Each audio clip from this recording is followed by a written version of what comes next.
Welcome back. Today we're going to tie a John Barr Slump Buster. It's a really quick, simple pattern to tie. It's a great one to start folks out on who are just learning to tie.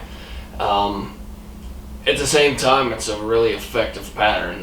This is one that has a lot of versatility to it as far as how you want to fish it. First off, it throws a great profile. It really does. Kind of looks like a miniature Sculpin.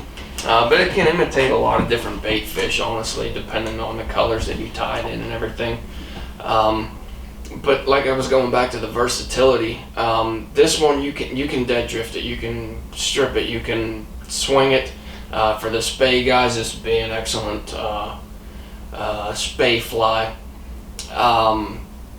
Jigged, depending on how heavy you want to go with the cone head. Just about any way that there's really no wrong way to fish this, I guess would be the best way to put it. And it flat out catches fish, it really does. Like I said, a great pattern to start folks out on, just to kind of get the skill set down, get the idea of tapers and thread control and all of that stuff. So we're going to go ahead and start on this one. Very basic pattern. Very basic as far as the material list goes. Essentially, we're going to have a body material. I'm going to use diamond braid on this one. You can use flashaboo. You can use, if you want to dub it, that's fine as well. I'm going to use the diamond braid on this in pearl, just to kind of offset the olive that I'm going to have for the pine squirrel. And there's your tail and your overwing, and also your collar is going to be that olive pine squirrel. And then we're going to have a rib. I'm going to have, what do I got here? I guess, yeah, small copper wire is what I'm going to use on that one. I'd like to probably go, depending on the hook size, it should be good for this hook. Probably bump it up to a Brassie size. Anything bigger than this size 6 that we're going to tie on today. This is a size 6 from MFC. It's a 70-50. Any 3X long streamer hook's going to work. If you want to bump it up to a 4X, that would also work as well. Tie these in a bunch of different sizes, weights, whatever it may be, color combinations. But we're going to jump right into this one before I get the thread on there, like I do with most every cone head pattern that I tie. I'm going to just jam a little bit of thread in here, if I can find where it ends, or a little bit of lead wire in here. Brand new pack. So this is just 15 thousandths. I'm just going to take, I don't know, maybe a dozen wraps around this, just enough to where it's going to go into the cone section. Yep, pretty brittle. Start that over. That should do it right there. Like I said, I just want a few wraps just to put into that cone head section. That way it'll kind of lock it in place a little bit for me. Just going to touch this with a little bit of glue. I'm going to set that in right in the front, and then just push that right into my cone head. That way it secures that cone just slightly. It's not as loose as what it is if you just have it on there free.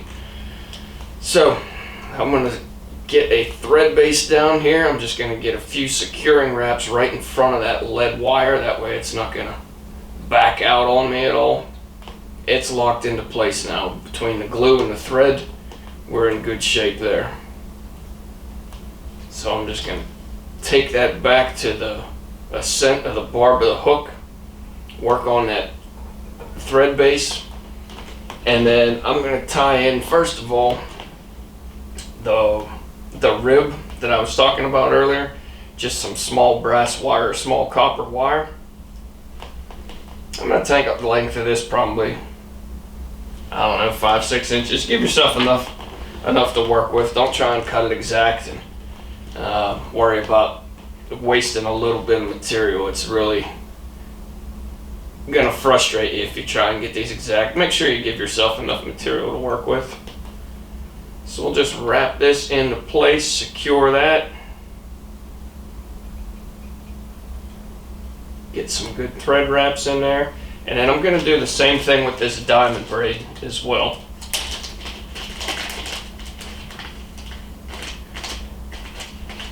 I'm going to take that and tie it in at the very front.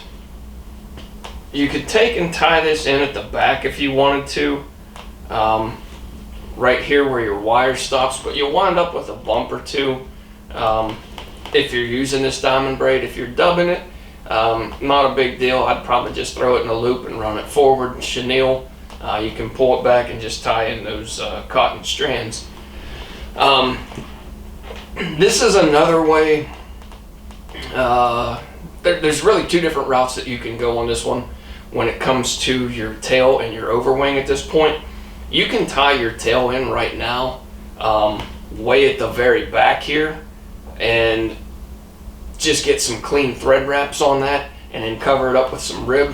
What I'm going to do is wait until I get all the way up here. So I'm actually going to put my body and then my I'm going to put my body in first. I'm going to get that all secure, and then I'm going to tie my tail in at the very back, or at the very front of the fly. But then I'll secure it in place with that rib.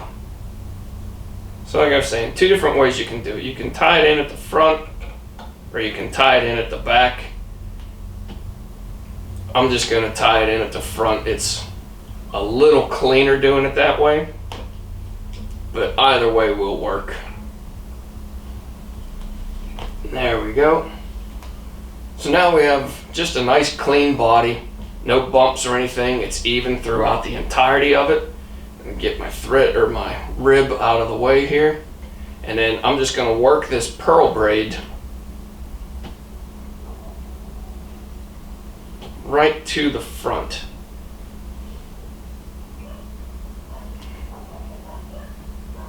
Just using the rotary function. A couple of wraps, one right in front of the next, until you have a nice clean body.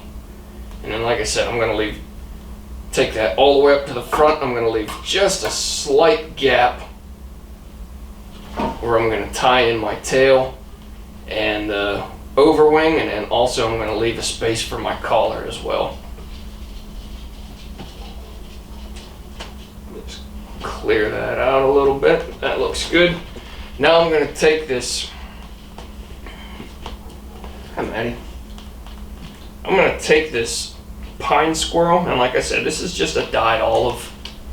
I'm going to set this right on the top here and just secure this into place. I want to get that as close to the cone head as possible, but still have just a little bit of a gap, because you are going to tie in one more piece there for your collar. So now you have this going back. This is your overwing and your tail, like I said. Let me find a blade here.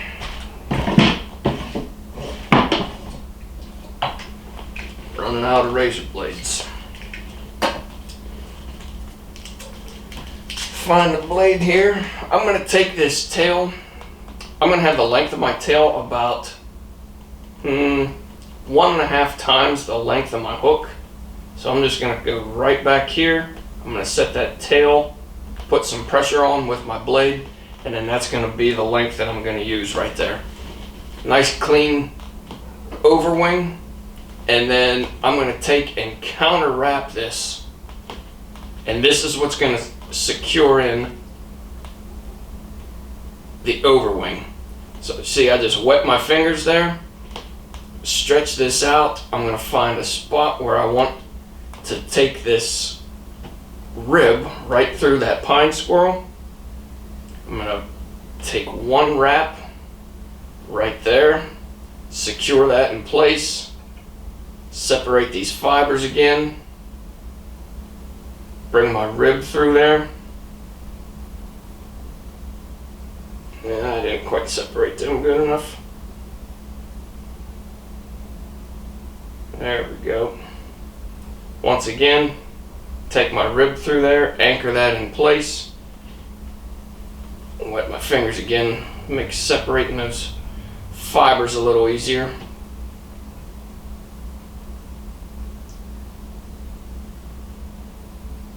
Take my rib through once again.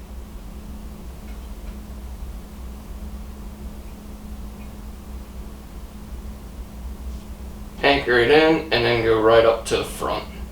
1, 2, just get a couple good wraps in there. Secure that in. And find the junk scissors, cut this off.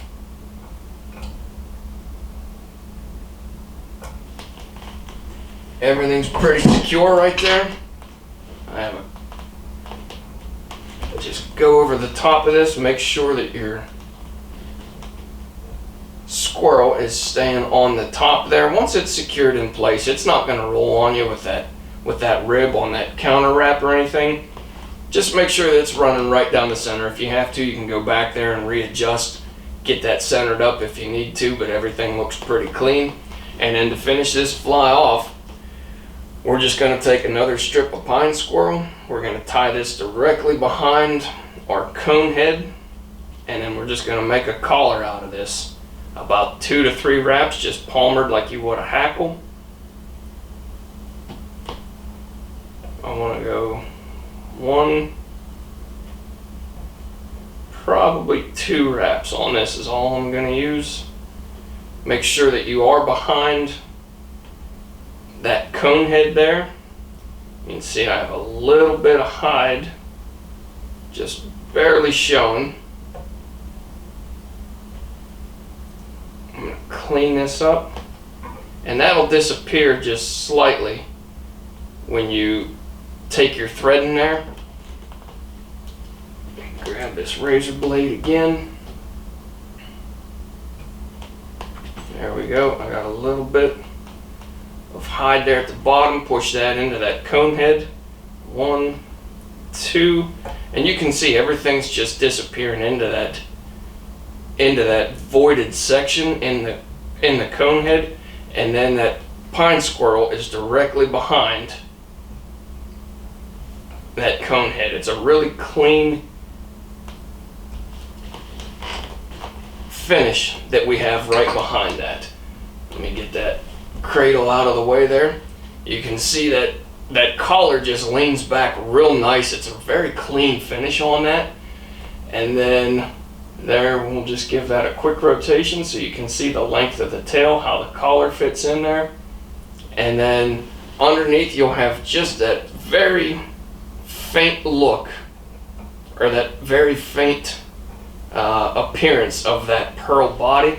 When this gets wet, that pearl will come out ever so slightly, but it's a nice nice color breakup on that olive, and it gives like a Sculpin imitation with those Sculpins having, you know, the pearl or cream body. It gives a really nice realistic look to it. But like I said, very simple pattern, very quick and easy to tie, but also extremely effective and versatile.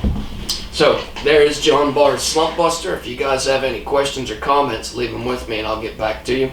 Thanks as always for watching, and we'll catch you next week.